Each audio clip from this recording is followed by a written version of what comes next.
The drive took longer than it should have. 4 hours isn't much under normal circumstances, but 2 days after surgery every mile felt deliberate. I kept one hand loosely on the steering wheel, and the other resting against the bandage under my jacket, as if pressure alone could convince my body to cooperate. I could have stayed home. That thought came and went several times during the drive, but the cabin had always been the place people in my family went to recover from things: stress, arguments, layoffs, divorces. It sat near a quiet lake, surrounded by trees thick enough that you could stand on the porch and hear nothing but wind in the branches. Years ago, I had bought it after saving for almost a decade. Eventually I placed it into a family trust so everyone could use it. That had seemed like the responsible thing at the time. My mother liked to say the cabin was for all of us now. I repeated that phrase in my head while I drove. For all of us. The gravel road appeared just after noon. The tires crunched slowly as I pulled up to the cabin. My mother's car was already there. So was my cousin's truck. I wasn't surprised. The cabin had slowly become less of a retreat and more of a default gathering spot. People arrived whenever they needed something: a quiet weekend, a break from rent, sometimes just groceries and a stocked kitchen. I parked and stepped out carefully, stretching my back before walking up to the porch. The door was open. Voices drifted from inside. My mother was standing near the kitchen counter when she noticed me. For a moment she just stared, then she said something that took a second to register. "Don't get comfortable," she said. "Nobody wants you here."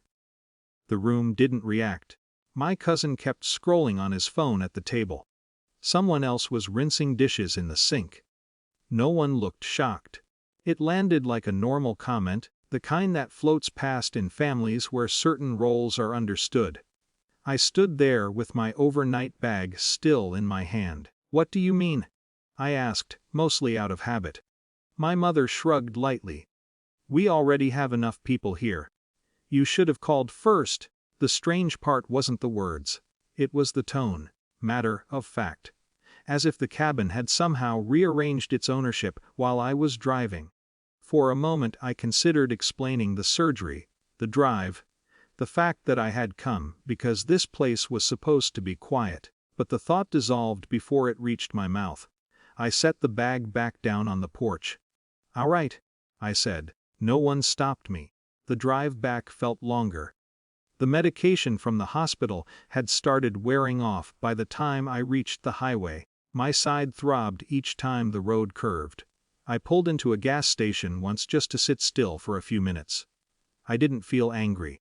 Mostly tired. When I got home that evening, the apartment felt strangely calm. I heated soup, sat at the kitchen table, and opened my laptop. Administrative tasks have always been my default when emotions get complicated.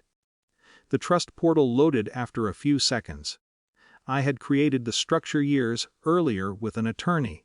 Something simple that allowed the cabin expenses to be shared automatically. Groceries delivered to the property, maintenance, supply runs during the winter months. The trust covered it all. It had made things easier for everyone. Scrolling through the expense logs felt oddly clinical. Hundreds of small reimbursements over the years: food deliveries, repair invoices, seasonal stocking. No one had ever asked how those costs stayed covered. They simply assumed the system existed. I leaned back in the chair for a moment before opening the settings panel. The trust allowed adjustments. Not dramatic ones. Just changes to how discretionary expenses were handled. I removed the automatic supply allocations first. Then the food delivery reimbursement. Then the monthly operational buffer that had quietly paid for most of the groceries stocked at the cabin. The changes saved automatically. There was no message sent to anyone, no alert.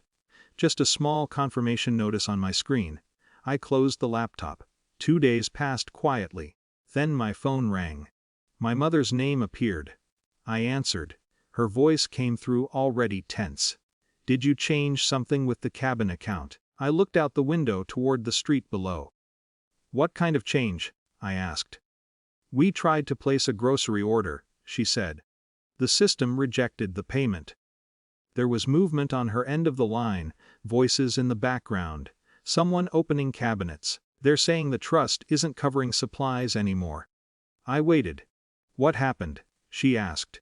The allocations were adjusted, I said. Silence. You adjusted them? Yes.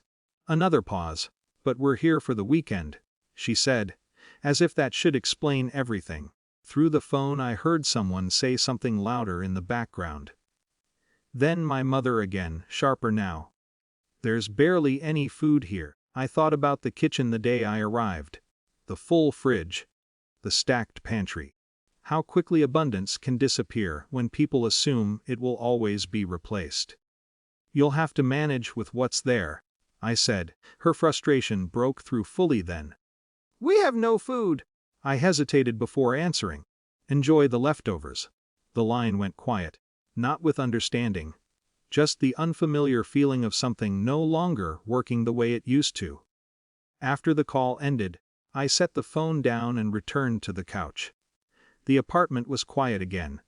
Somewhere 4 hours away, the cabin was still standing by the lake, exactly where it had always been. Only the arrangement around it had changed.